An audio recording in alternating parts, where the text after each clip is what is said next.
आज से तकरीबन 1000 साल पहले एक वक्त था जब मुस्लिम उम्मा दुनिया में बहुत बड़ी ताकत हुआ करती थी, लेकिन आपस की लड़ाइयों ने इस ताकत को कमज़ोर कर दिया था। इसी दौर में फ़लस्तीन, जो अंबिया की ज़मीन थी और जहां बैतुल मुक़द्दस मौजूद है, मुसलमानों के हाथों से निकलकर दुश्मन के कब्ज़े में चला गया।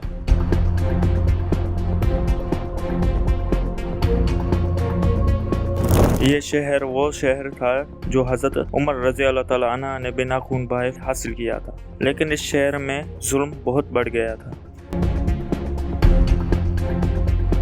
इस कहानी का असल हीरो सुल्तान सलाहुद्दीन अय्यूबी है, लेकिन उनकी कहानी उनकी पैदाइश से पहले शुरू होती है। सलाहुद्दीन एक आम घराने में पैदा नहीं हुए, बल्कि उसके वालिद अय्यूब और चाचा शिरकू थे, जो उस दौर के बहादुर सिपाही थे। एक सफ़र के दौरान जब उनका खानदान एक शहर से निकाला जा रहा था, उसी सफ़र में सलाहुद्दीन पैदा हुए। उस वक्त उसके वालिद ने गुस्से में कहा कि ये बच्चा मनहूस है, लेकिन वक्त ने साबित किया कि ये बच्चा आगे चलकर तारीख का रुख बदलने वाला है। सलाहुद्दीन का बचपन इल्म और तालीम के माहौल में गुजरा। उस वक्त सुल्तान नूरुद्दीन जंगी मुसलमानों के सबसे बड़े रहनुमा थे। नूरुद्दीन सिर्फ एक जंगजू नहीं थे, बल्कि एक दीनदार और इंसाफ पसंद हुक्मरान थे। उन्होंने सलाहुद्दीन को अपनी निगरानी में लिया और उसकी तरबियत की। यहाँ से सलाहुद्दीन ने सिर्फ तलवार चलाना ही नहीं, बल्कि इंसाफ, सब्र और दीन से वफादारी भी सीखी। नूरुद्दीन का सबसे बड़ा ख्वाब था कि फ़लस्तीन को आज़ाद कराया जाए, और यही ख्वाब धीरे धीरे सलाहुद्दीन के दिल में भी बस गया। जवानी में सलाहुद्दीन ने अपने चाचा शिरकू के साथ मिस्र का रुख किया। वहाँ सख्त जंगों के बाद मुसलमानों ने फतह हासिल की और शिरकू मिस्र का हाकिम बना। लेकिन सिर्फ कुछ अरसे बाद शिरकू का इंतकाल हो गया और सिर्फ 32 साल की उम्र में सलाहुद्दीन को मिस्र का ज़िम्मेदार बना दिया गया। ये वो मोड़ था जहाँ से उसकी असल लीडरशिप शुरू हुई।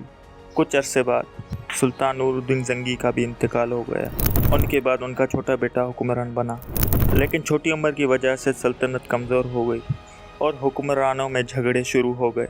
इसी दौरान नूरुद्दीन की बेगम ने सलाहुद्दीन को पैगाम भेजा कि आकर सल्तनत को बचाओ। सलाहुद्दीन फौरन दिमश्क पहुँचे और बगैर खून बहाए पूरी सल्तनत अपने कंट्रोल में ले ली। इसी तरह वो मुस्लिम दुनिया का सबसे बड़ा हुक्मरान बन गया। सलाहुद्दीन ने सबसे पहले मुसलमानों को आपस में जोड़ना शुरू किया। उसने छोटी छोटी रियासतों को एक झंडे के नीचे इकट्ठा किया और लोगों के दिलों में फ़लस्तीन को आज़ाद कराने का जज्बा पैदा किया। इसी दौरान उस पर हशाशीन के कातिलाना हमले भी हुए, लेकिन वो हर बार बच गए और मज़ीद मजबूत होते गए। आखिर वो वक्त आ गया जब एक जालिम हुक्मरान ने मुसलमानों के हज के काफ़िले पर हमला किया और बेगुनाह लोगों पर जुल्म किया।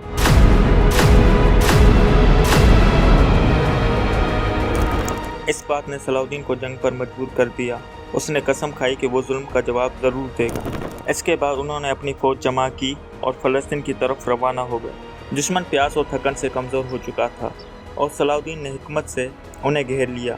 आखिर दुश्मन को शिकस्त हुई और उनका बड़ा लीडर कैद हो गया। सलाहुद्दीन ने इंसाफ का मुजाहरा करते हुए सिर्फ उस जालिम को सज़ा दी जिसने जुल्म किया था, बाकी लोगों के साथ रहम का बर्ताव किया। इसके बाद सलाहुद्दीन ने यरूशलेम का रुख किया। शहर को घेरा गया और सख्त मुकाबले हुए।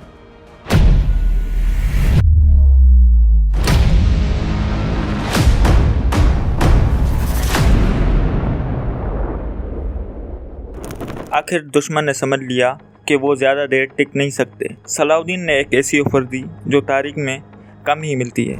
उन्होंने कहा, अगर शहर अमन से हवाले कर दिया जाए तो किसी पर जुल्म नहीं होगा। आखिर यरूशलेम अमन के साथ फतह हुआ। जब सलाहुद्दीन शहर में दाखिल हुए तो उसने बदला नहीं लिया, बल्कि रहम की मिसाइल कायम की। उन्होंने औरतों, बच्चों और बुजुर्गों को आज़ादी दी। कई लोगों का फिदिया खुद ही अदा किया और सबको अमन दिया। मस्जिद अक्सा को साफ़ किया गया और वहाँ दोबारा अज़ान दी गई।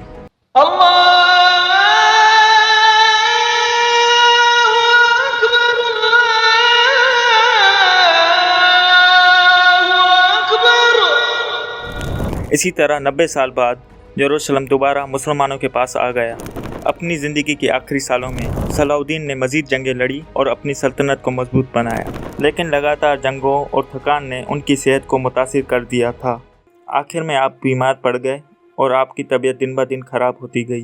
अपनी वफ़ात से पहले उन्होंने अपने बेटे को नसीहत की कि हमेशा इंसाफ और सच्चाई का साथ देना। उन्होंने कहा, जो कुछ किया अल्लाह की रज़ा के लिए किया। फिर 589 हिजरी में वो इस दुनिया से रुखसत हो गए। जब उनका माल देखा गया तो सब हैरान रह गए। इतनी बड़ी सल्तनत का मालिक होने के बावजूद भी उनके पास सिर्फ कुछ सिक्के थे। ये बात साबित करती है कि आप दुनिया के लिए नहीं बल्कि एक मकसद के लिए जिए। आज भी सुल्तान सलाहुद्दीन अय्यूबी का नाम तारीख में एक ऐसे रहनुमा के तौर पर लिया जाता है जिसने सिर्फ जंग नहीं जीती बल्कि इंसानियत का सर बुलंद किया। उन्होंने दिखाया कि असल फतह तलवार से नहीं बल्कि किरदार से होती है। उम्मीद करता हूँ दोस्तों आपको ये वीडियो पसंद आई होगी। इस तरह की और वीडियो देखने के लिए चैनल को सब्सक्राइब कर दें और वीडियो को लाइक कर दें। शुक्रिया। अल्लाह हाफिज़।